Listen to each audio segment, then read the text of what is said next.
welcome to the stage the business savvy, international speaker, business coach, and brand strategist, Cassandra Britton. Freedom, freedom, I can't move. Freedom, cut me loose. Yeah, freedom. One more shot, Dad. Just one more shot. 5 more minutes, just give me one more shot. Introducing 3-year-old Cassandra. No idea of one more shot, how well that would serve me in my life. At 7 years old, I technically started my first business, edging lawns so that I could afford another pair of hockey skates. You miss 100% of the shots. Anyone know? You don't take. And friends, that is what brings all of us here today. Because as doers, as movers and shakers, as business owners, we miss shots every single day. And not because we aren't capable, and not because we aren't smart enough, but we miss shots because we wait. We wait for the perfect time, we wait for someone else to tell us what to do, and we wait to feel like we are ready. And in that process, well, friends, it just distracts us from the fact that you already are ready. Today, we are going to be examining what I like to call my secret sauce framework. Fire, aim, ready. And to a lot of you, that may seem a little funny or a little foreign because traditionally we get ready for something, then we take aim and we figure out the best moves and how are we going to make this happen. And then we take action, but only when we're super, super ready, right? Wrong. I am a firm believer that the person that you are here today, and whatever it is that you just wrote down as that goal and that destination, I believe that there's a lot of stuff that's in the way. A lot of fears, a lot of imposter syndrome, a lot of analysis paralysis, and things that are keeping you stuck and playing small. The motto of my business is that a healthy business, it begins with having a healthy mind.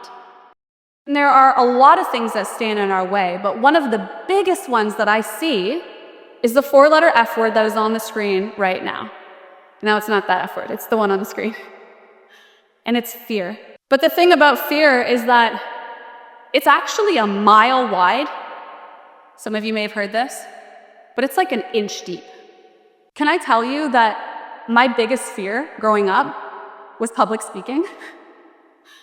It took me a very long time to overcome that fear and realize that God gave me a purpose on this earth, and it was to use my voice.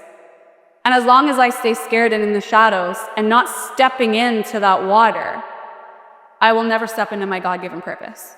The woman that I am today was through every single piece of that journey, was through discovering that success is actually through every single one of those failures. Everyone says that they are perfectionist when something is due and it's not quite right and it's not ready yet. It's like, oh, I'm a perfectionist. I got to make sure it's perfect. Can I just burst your bubble for anyone in here who thinks they're a perfectionist? There's no such thing as perfectionism. It's actually just a form of procrastination. Aiming, it's not just about movement. It's about moving with purpose. It's about moving with a purpose in mind. And there's 3 main components to aiming we're going to talk about. The first is your inner circle. We're going to talk about the 1%, and we're going to talk about taking ownership. Because each and every one of these elements is what's going to actually help you move with purpose. Momentum, like a bowling ball, can be really hard to get started, really hard to push that along and get that moving. But once you do, that bowling ball picks up a lot of momentum moving down that hill and is cooking by the time it gets to the end of that hill, right? It will cause some damage. The same thing is true for you. When we take that first step, you'll feel this sense of movement that starts to happen and starts to really pick up for you. But I can tell you that momentum, it is a heck of a lot easier when the people that you are surrounding yourself with are inspiring to you.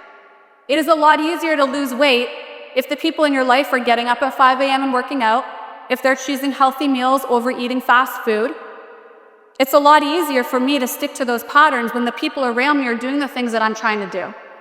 And so I want to talk to you for a moment about your inner circle and the people that you surround yourself with.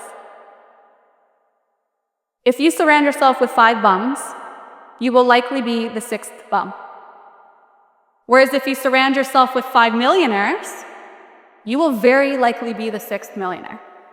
You will adapt their habits, their standards, their definition of norm, the way that they live their lives, the standards that they accept for themselves or do not, the boundaries that they set for themselves or do not.